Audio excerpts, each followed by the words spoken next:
Bonjour à tous. Aujourd'hui, dans notre série Terroir gourmand, nous partons dans les Costières découvrir la Grenade et le Côtes-du-Rhône. Nous irons chez Guillaume Reynaud pour suivre les vendanges et la confection de son vin sans sulfite ajouté. Puis, Jean-Claude Perretto nous amènera dans son verger de Grenade, un fruit dont il a relancé la culture en France. Je vous laisse en compagnie de ceux qui font perdurer ces beaux produits et je vous retrouve juste après pour une nouvelle recette. A tout de suite.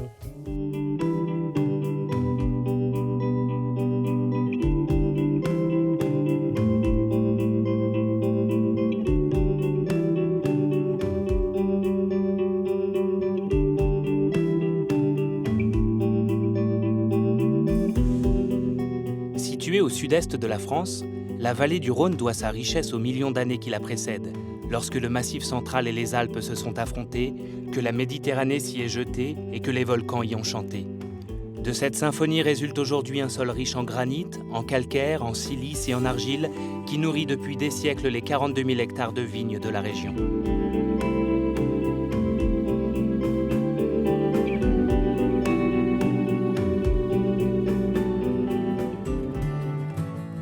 C'est ainsi qu'à Domazan, au château de Bosc, le vigneron Guillaume Reynaud cultive des raisins et les transforme en Côtes-du-Rhône, une appellation d'origine protégée dont les arômes et la production sont spécifiques au terroir.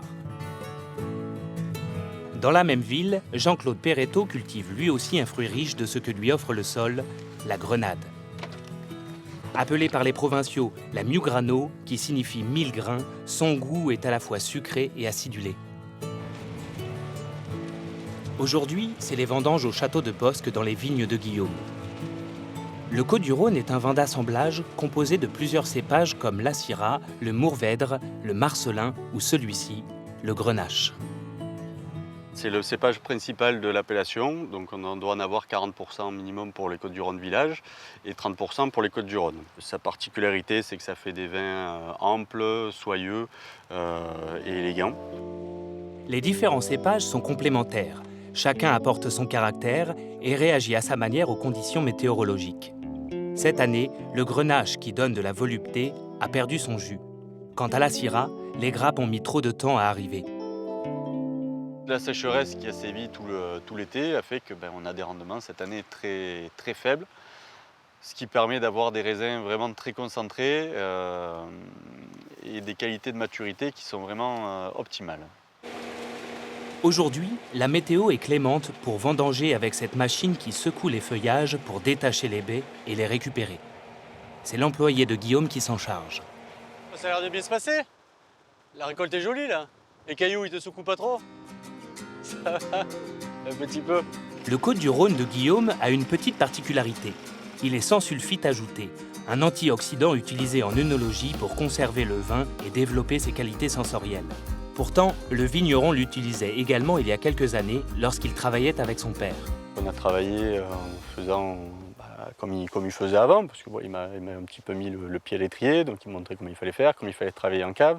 Et puis après, j'ai vu qu'il y avait des choses qui m'irritaient, qui me faisaient des incommodations, donc j'ai cherché un petit peu ce que c'était, et puis on s'est rendu compte que c'était les sulfites. Donc on a essayé de trouver des solutions pour s'en séparer. Pour Guillaume, le sans sulfite commence à même le sol. Sur ce territoire, les parcelles sont couvertes de galets. Ils absorbent la chaleur du soleil la journée et la restituent le soir. La température et la maturité sont alors constantes sur la grappe, ce qui permet de maintenir la vigueur du vignoble. Ces galets ont toujours habité ces vignes et le sans sulfite ne date pas d'hier.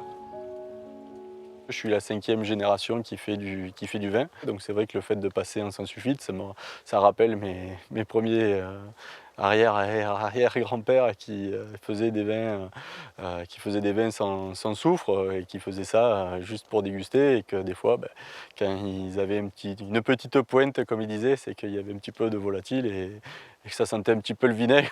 Mais bon, aujourd'hui, on a les maîtrises qui permettent d'éviter ce genre de choses et voilà.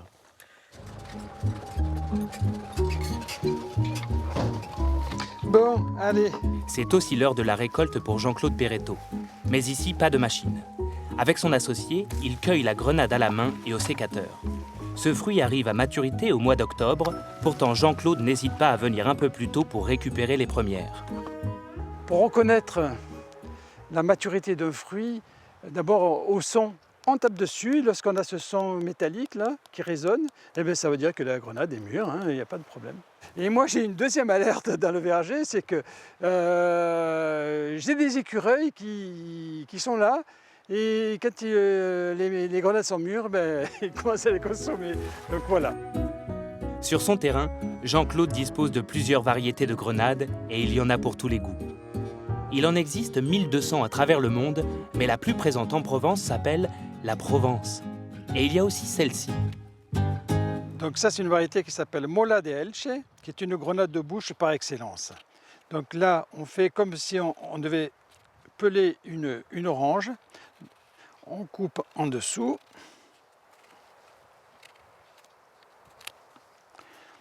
On fait l'entaille à l'intérieur pour pouvoir ensuite, ce sera plus pratique pour pouvoir l'ouvrir. Voilà. Donc là, nous avons les arilles, c'est la partie que l'on consomme. Ici, vous avez les loges. Je ne résiste pas hein, quand j'ai des grenades devant moi. C'est vraiment délicieux. La grenade est originaire d'Asie centrale et occidentale. Depuis l'Antiquité, elle a traversé le monde, les mythologies et les religions en se voyant attribuer des valeurs symboliques fortes comme la fertilité, la fécondité ou la paix. C'est par les Romains qu'elle arrive jusqu'en Provence, mais finit par disparaître à l'apparition des vignobles. Après un siècle d'absence, Jean-Claude redonne vie aux grenades et les siennes sont 100% bio. Je dirais même plus que bio, parce qu'il y a des produits qu'on pourrait mettre que je ne mets pas, puisqu'il y a zéro intrant dans ce verger. Et on a aussi, on ne travaille pas le sol. Donc le sol est vivant ici, il n'y a pas de tracteur qui passe. Et à la première pluie, tout repart, vous avez un écosystème qui est bien, qui fonctionne bien. Et ça déjà, ça m'évite beaucoup de travail, donc c'est super.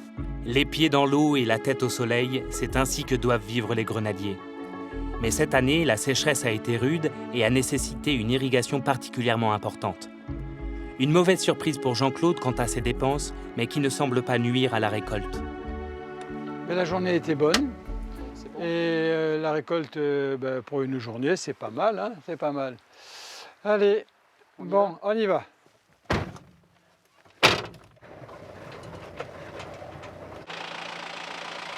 Après les vendanges, le raisin arrive ici pour le processus de vinification. Cela commence par le triage dans une machine qui sépare les grains de raisin des branches et des rafles.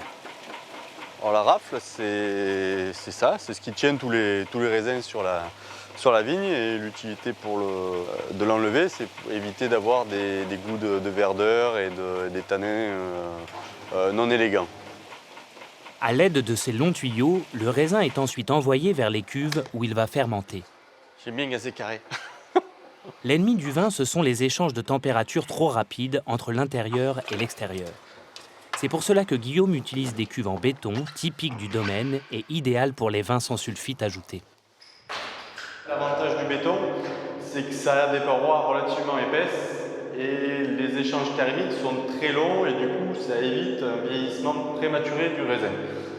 Vous avez ici une plaque en inox, c'est ce qu'on appelle les drapeaux. Ça permet de refroidir ou de réchauffer la cuve en fonction de la température souhaitée.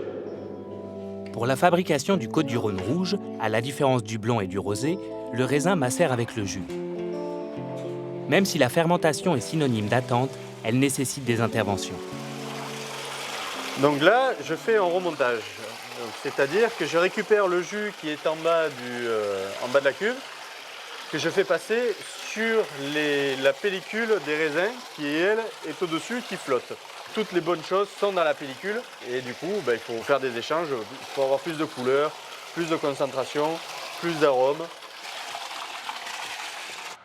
Dès cette étape sur les échanges entre le jus et le raisin, Guillaume peut affiner le caractère de son vin. Il termine par la mise au propre, qui consiste à clarifier le jus en enlevant tous les dépôts indésirables. Déjà, quand tu vois que la mousse elle est colorée, c'est que le jus l'est aussi. Bon, tu continues sur les autres après. C'est bon ? Allez, je te remets l'échelle. Les Côtes-du-Rhône de Guillaume ont une autre particularité. Aujourd'hui, il est le premier à pouvoir revendiquer le fait de produire du vin de garde sans sulfite ajouté. C'est-à-dire que depuis 2010, ces bouteilles se conservent malgré une évolution du vin tout à fait naturelle et sans antioxydants. Cela demande une exigence et un travail minutieux qu'il a mis en place avec Jean-Philippe il y a 8 ans. C'est sa sœur qui nous avait mis en contact, si mes souvenirs sont bons. Et de fil en aiguille, on a construit notre collaboration sur des liens de confiance. Et à partir de là, il y a quelques années, donc il y a 7 ou 8 ans, assez rapidement, il a eu l'idée, qui à mes yeux était plus que saugrenue, de faire des vins sans sulfite. Et on a testé les techniques, on a tourné en rond. Et par chance, on a défini assez rapidement des techniques de travail en fait.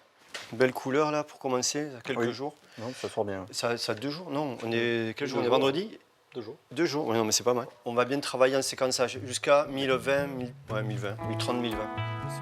Pour veiller à ce que le vin soit de la meilleure qualité possible et dure dans le temps, il a fallu revoir une somme de petits détails indispensables à son élaboration. En fait, ce qui est vraiment important, c'est la dynamique de la fermentation, comment elle se passe, les températures, on joue sur des créneaux de température, on joue sur la dynamique des populations levuriennes. C'est un travail qui est prenant et qui plus est, une fermentation va durer 10 jours. C'est-à-dire qu'en 10 jours, il faut rester concentré sur ce qu'on fait, on n'a surtout pas droit à l'erreur. C'est-à-dire que jour et nuit, le milieu fermentaire, c'est essentiellement des levures, elles agissent en fait. L'observation est primordiale. Guillaume et Jean-Philippe sont attentifs à la couleur, au goût, à l'odeur. Un travail nécessitant une perpétuelle remise en question, mais qui porte ses fruits. Ça a l'air d'aller. Chapeau joli. Ouais. Belle couleur, ça fermente, une bonne odeur. Parfait. Ok, on a eu l'essentiel. Aujourd'hui, Jean-Claude a rendez-vous avec Pierre Pau, pépiniériste de la région, pour acheter de nouvelles variétés de grenades afin de pérenniser son activité. Bonjour Jean-Claude. Bonjour Pierre. Regarde ce que je t'amène de beau. Ça c'est beau, Ouais, ça. Il y a de beaux calibres, c'est super. Voilà, je pose le plateau et puis on fait un petit tour dans le verger pour voir ce que ça donne. Avant sa rencontre avec Jean-Claude, Pierre produisait essentiellement des figuiers et n'avait que 5 ou 6 variétés de grenadiers sur son verger. J'ai connu Jean-Claude il y a une dizaine d'années quand il a planté ses premiers vergers. Il est venu me voir à ce moment-là avec ce projet que j'ai trouvé un peu fou parce qu'il n'y avait pas de grenadier du tout dans la région et ça a vraiment été le premier à lancer ça. Et puis grâce à Jean-Claude, je me suis intéressé aux grenades et depuis 10 ans, j'ai récolté une 60aine de variétés. Très douce, ouais. Ça vient de chez toi, hein? Je sais. Les grenadiers qui poussent ici viennent essentiellement du verger de Pierre. Ils font le point sur leur évolution. La grenade qui se fait remarquer, c'est la Provence, dont Jean-Claude vante particulièrement les mérites. Elle se cramponne au Mistral. Elle résiste au froid. Elle résiste au froid, ça c'était important aussi. Les conditions météorologiques sont l'une des raisons pour lesquelles Jean-Claude aimerait développer sa palette de variétés, en espérant pallier les problèmes qu'il a subis cette année.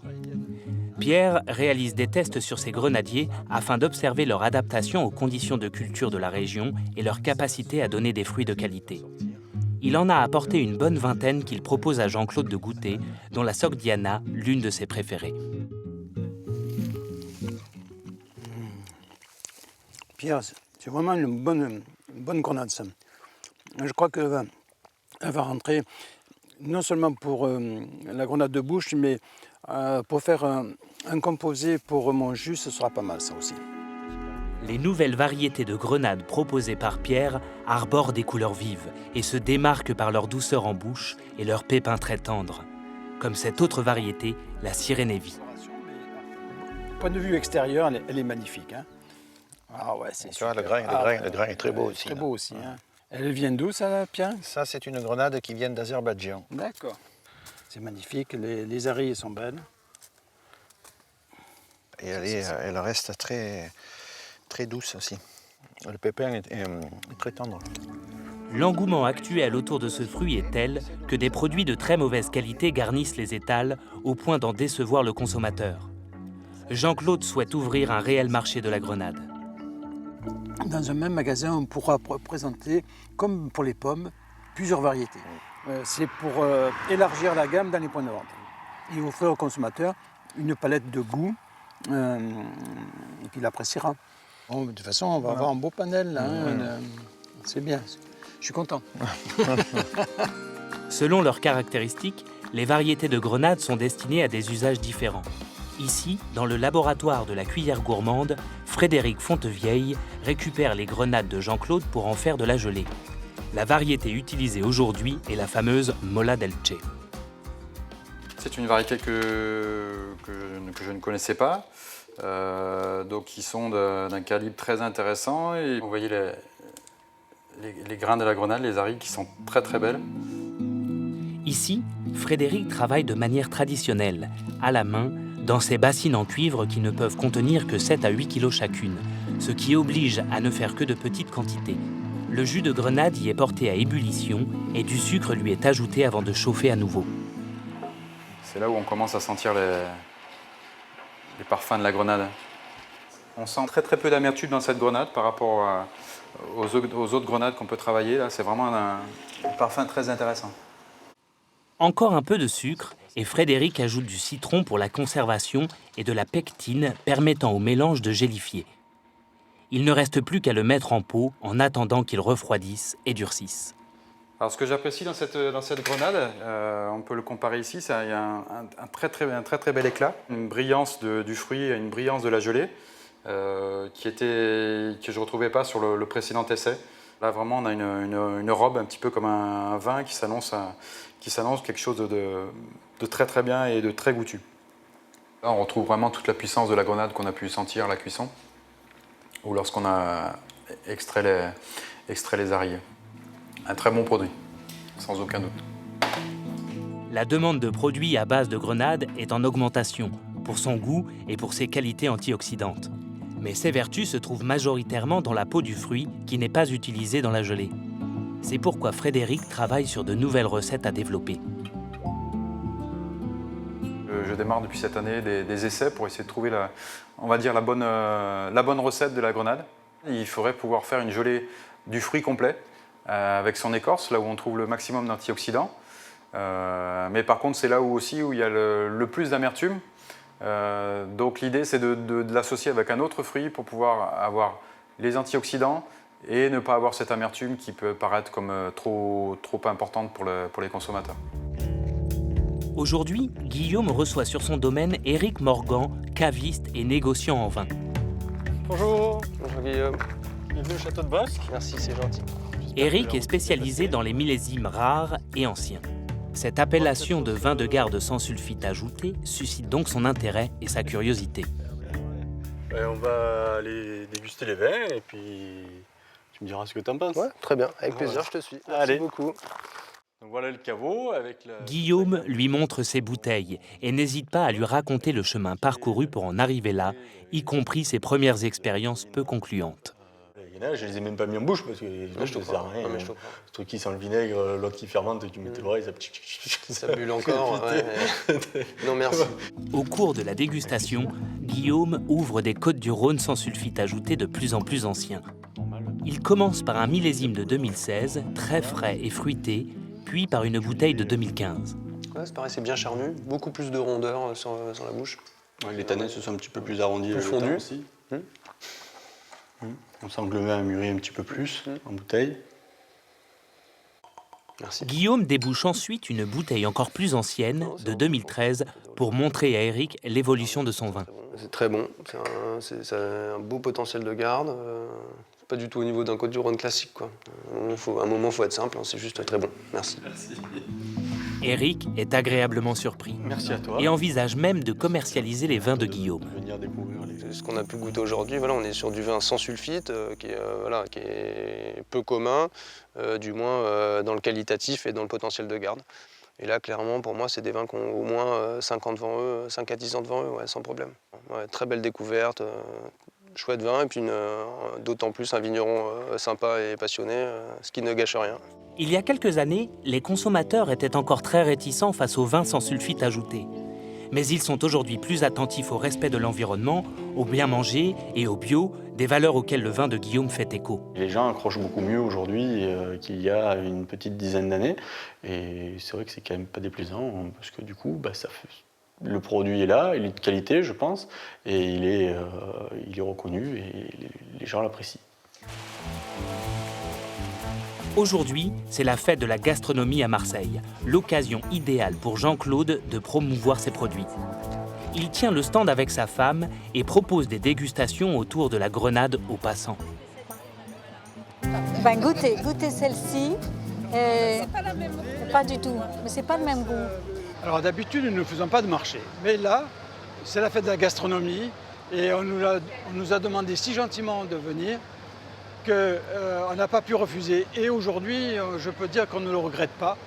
Bien au contraire, parce que les gens sont très curieux et puis ils sont tous surpris qu'on fasse de la grenade en France et quand on les fait déguster, ils trouvent que c'est extraordinaire au niveau du goût. Trouver de la grenade lors de ce genre d'événement est peu commun.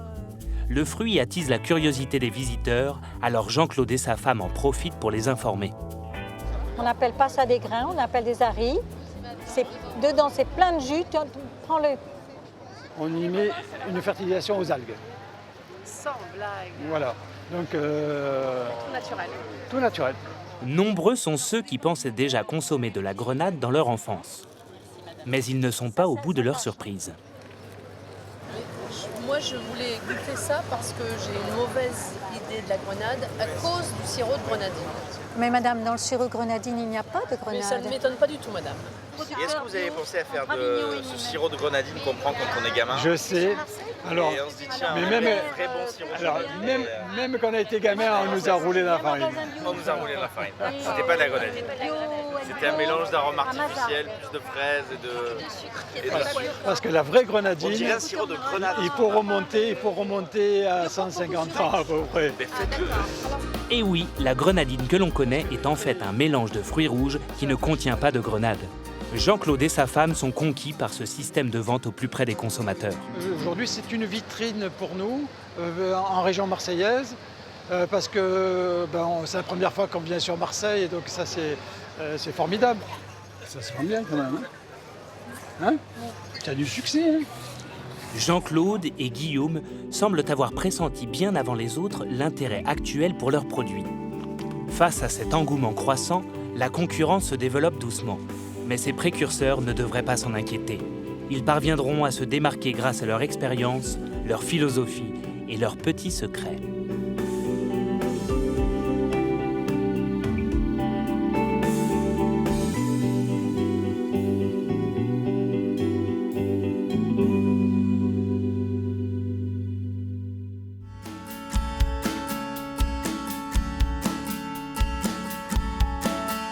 Aujourd'hui, je vous cuisine un foie gras de canard poché aux côtes du Rhône, jus de grenade au safran. Pour réaliser cette recette pour 4 personnes, il vous faudra, pour le foie gras aux côtes du Rhône, un lobe de foie gras de canard de 500 g, une bouteille de vin de côte du Rhône. Pour le jus de grenade au safran, une grenade, 2 g de maïzena, 0,15 g de safran en poudre. Pour le raisin confit, 28 grains de raisin muscat, soit à peu près 200 g, 150 g d'huile d'olive. Pour les figues rôties, 4 figues violettes, 20 g de miel d'acacia, 20 g de beurre. Pour la tuile aux cacahuètes, 60 g de beurre, 60 g de sucre, 150 g de lait, 150 g de glucose, fleur de sel et 75 g de cacahuètes. Il est vraiment important dans cette recette de choisir un vin sans sulfite. À défaut, choisir un vin d'une belle qualité dans cette région de Côte-du-Rhône. Pour le foie gras aux Côtes-du-Rhône, réservez 60 g de vin pour les figues, puis pochez le lobe de foie gras de canard dans le vin restant à 80 degrés pendant une vingtaine de minutes. Sortir le foie gras du vin et le faire refroidir à température ambiante. Découpez 4 belles escalopes en prenant soin de retirer les veines restantes et les assaisonner. Afin de vous faciliter la tâche pour le dénervage, vous pouvez laisser quelques minutes votre foie gras au réfrigérateur. Pour le jus de grenade au safran, coupez la grenade en deux et récupérez les graines. Passez les graines au moulin à légumes afin d'en extraire le jus et en réserver 225 g. Dans une casserole, mélangez le jus de grenade avec la maïzena, ajoutez le safran et salez. Portez à ébullition, cuire 3 minutes, puis mixer, rectifiez l'assaisonnement et passez au chinois étamine. Pour le raisin confit, Retirer les pépins des raisins. Mettre les raisins sur une plaque avec de l'huile d'olive et les faire confire à hauteur dans un four à 110 degrés pendant 1 heure. Pour les figues rôties, nettoyer les figues, les couper en 2 dans la longueur. Dans une poêle, caraméliser le miel et colorer les demi-figues. Déglacer avec le vin rouge et ajouter le beurre. Pour la tuile cacahuète, réaliser un beurre pommade et ajouter le sucre. Dans une casserole, faire chauffer le lait et le glucose. Mélanger le tout, ajouter les cacahuètes hachées. À défaut de cacahuètes, vous pouvez utiliser les graines de grenade pour la belle tuile. Étaler la tuile en une fine couche sur une toile de cuisson en silicone et cuire dans un four préchauffé à 170 degrés pendant 10 minutes. Une fois la tuile bien colorée, la sortir du four et parsemer légèrement de fleurs de sel. Pour le dressage, dans une assiette, déposez la tranche de foie gras, les raisins et la figue rôtie. Faire quelques points de jus de grenade au safran et déposer un morceau de tuile. Je vous souhaite une excellente dégustation et je vous dis à très vite.